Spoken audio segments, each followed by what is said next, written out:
რაც გამოქვეყნდა, იქ ყველაზე რთული ეს იყო, როცა კაცი ამბობს, რომ $1 კი აღარ დამრჩა შემდეგი 2 კვირისთვის და ეუბნება, რომ ნებისმიერ პოლიციაში შეგიძლია დარეკო, ვერასოდეს ვერ მიპოვი და შეგიძლია თავი მოიკლა. და მე იცინის.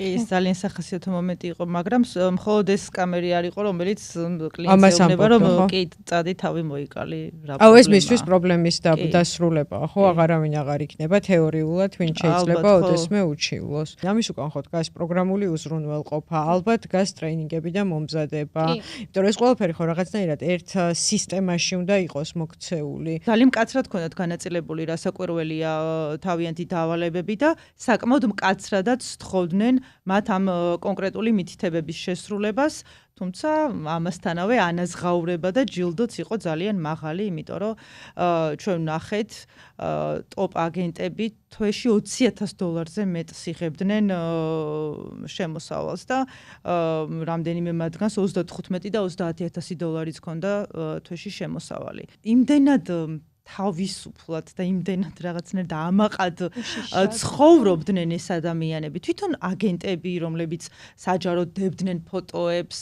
მოგზაურობის, ძვირფასი სამკაულების, ბრენდული ტანსაცმლის, ხელმძღვანელი პირები, კი ბატონო, ძვირფასი რაღაც ბრენდული საათებით, როდესაც თავს იწონებდნენ, იმდენად ესე ვთქვათ, ღიად აშკარად აკაკი ქევხიშვილი დადის Range Rover ავტობიოგრაფიით, რომელიც მოგეხსენებათ, რომ ძალიან ძვირად ღირებული მანქანაა და 2 დაცვით და სათუოა, რომ ესეთი კოლ-ცენტრი სუსთან ძალიან ახლოს, ისე მეორე შენობა მერიასთან ძალიან ახლოს, მუშაობდეს ისე, რომ არ ყავდეს, ვთქვათ, მფარველი, თვითონ ეს ჩანაწერებიც, აუდიო ჩანაწერები, როდესაც კლიენტებს ელაპარაკებოდნენ, კეთდეთ თვითონ ინახავდნენ ამ ჩანაწერებს სკამერები, იმიტომ რომ შემდეგ მათი ხელმძღვანელები ამ აუდიო ჩანაწერებს უსმენდნენ და ამით იაფასებდნენ აგენტს.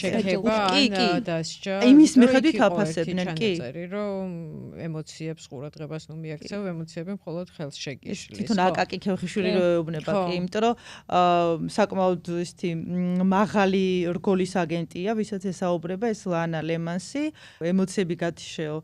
და ისე მიუდექი კლიენტსო, ეს არის ლანას დესკტოპის ჩანაწერი და როდესაც კაკეუნება, რომ ეს 4 კლიენტი განსაკუთრებული ყურადღების ქვეშ უნდა გყავდესო, ჩანს რომ პასუხად ლანა აკრებს ტექსტს, რომ ჩემს სიზმრებში მოდიან ეს ადამიანებიო და შემდეგ შლის ამ ტექსტს და უბრალოდ კარგიო ეთანხმება უფროსის მითითებას.